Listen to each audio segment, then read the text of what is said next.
Didik TV KPM. Bertemu kembali kita di Didik TV KPM bersama dengan Cikgu Suhaifi di sini. Cikgu, kenapa cikgu tengah tengok gambar? Gambar apa tu cikgu? Okey, ni gambar cikgu tengok gambar lama lah. Gambar lama cikgu. Gambar kenangan waktu di kelas masa cikgu sekolah dahulu. Okey. Teringat kawan-kawan lama. Bila Ifan tengok gambar ni cikgu, cantik susunan dia. Tengah tinggi di tengah, yang rendah di tepi. Tapi kenapa ada perbezaan ketinggian di situ cikgu? Betul juga tu walaupun kan. umur sama. Umur sama, betul. Jadi bila Irfan cakap macam tu, cikgu yakin kebanyakan murid-murid di rumah juga pernah mengalami pengalaman yang sama. Dalam satu kelas yang sama, usia yang sama, ada kawan-kawan yang tinggi, ada kawan yang rendah, betul. Ada yang saiz besar, ada yang saiz kecil, betul. Jadi itu bermaksud perbandingan tumbesaran antara rakan-rakan kita. Okey, tapi untuk kita menyiasat apakah perbandingan tumbesaran antara rakan-rakan kita, cikgu nak ajak Irfan dan murid-murid di rumah untuk kita jalankan sedikit aktiviti ringkas untuk menyiasat perbandingan tumbesaran antara kita dan rakan-rakan kita yang sama usianya. Kalau lain berbeza usia tak boleh lah. Betul. Okey, baiklah. Mari kita lakukan aktiviti. Aktiviti yang pertama kat sini. Murid-murid boleh buat juga dekat rumah dan sekolah tau. Okey, aktiviti yang pertama, kita mengukur saiz tapak tangan. Tapak tangan kita mana? Ni kan? Yang ni betul. Okey, baiklah. Jadi, cikgu, kita perlukan kertas kosong. Baik. Irfan boleh ambil satu. Irfan boleh ambil satu. Okey, dan cikgu punya kertas kosong satu. Okey. Baik, jadi di sini kita boleh gunakan tapak tangan kita sama ada kanan ataupun kiri, yang kita tak gunakan untuk menulis lah. Jadi kita tekap saja tapak tangan kita di atas kertas ini. Okey. Lepas tu kita ambil, cikgu guna marker lah, pen penanda. Lepas tu kita cuma ikut saja tapak tangan kita macam ni. Sangat mudah dan seronok kalau kita buat bersama dengan kawan-kawan. Betul.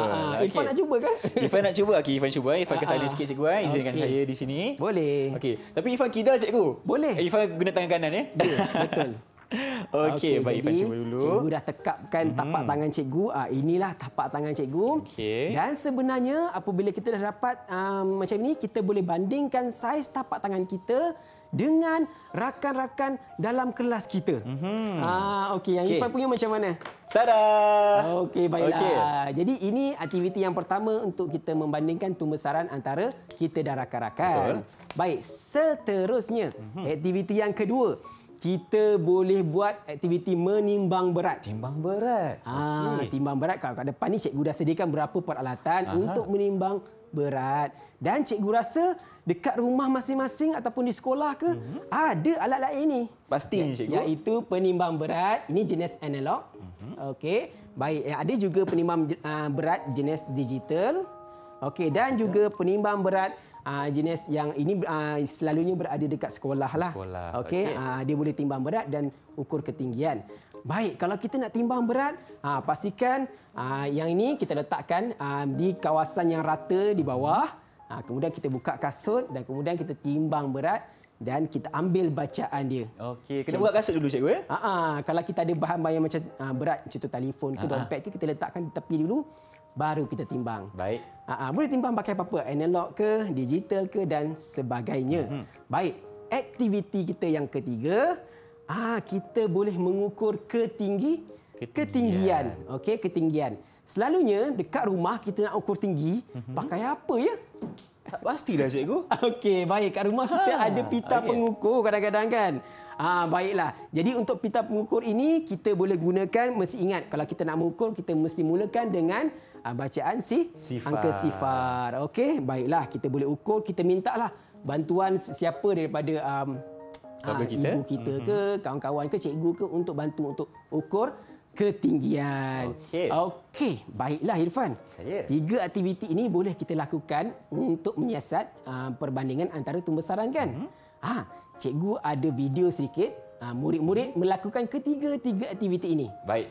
Tapi lepas ni kita tengok dan murid-murid kat rumah dan Irfan juga boleh tolong cikgu. Okey, tolong apa cikgu? Untuk kita tuliskan keputusan dia. Okey. Keputusan penyiasatan nanti. Kemudian kita letakkan, kita tuliskan pada jadual yang telah disediakan di tepi itu. Boleh Irfan? Boleh, tak ada masalah. Okey, kalau boleh, mari kita lihat video ini. Jom kita saksikan. Okey.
Baiklah, itu dia adik kita yang bernama Izzah, Atikah dan juga Aish.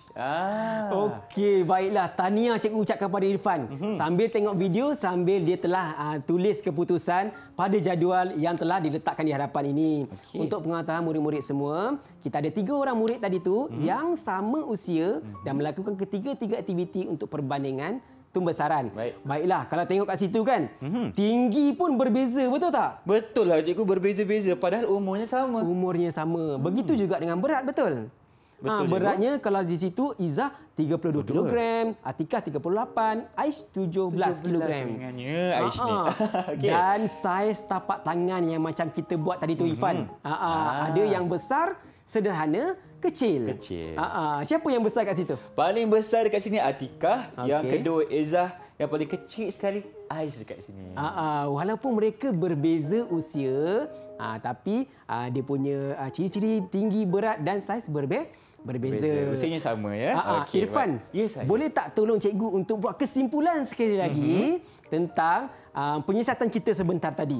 Kalau Irfan tengok kat bawah itu, cikgu cakap kat situ, tumbesaran manusia sama ke berbeza antara individu walaupun pada usia yang sama? Apa dia murid-murid? Irfan, kalau tak jawapan dekat sini, adik-adik pun boleh tolong abang Irfan kat sini. Jawapannya adalah berbeza berdasarkan keputusan perbandingan antara Izzah, Atikah dengan Aish tadi. Ya, betul. Tepuk tangan Irfan dan murid-murid kat rumah. Jadi itu kesimpulan dia. Tumbesaran manusia berbeza antara individu walaupun usia yang sama. Irfan, ya saya. Nak tahu tak apa perbezaan? Kenapa ada berbeza antara tumbesaran murid-murid ni? Kenapa cikgu? Ada 2 faktor. Yang pertama, faktor genetik.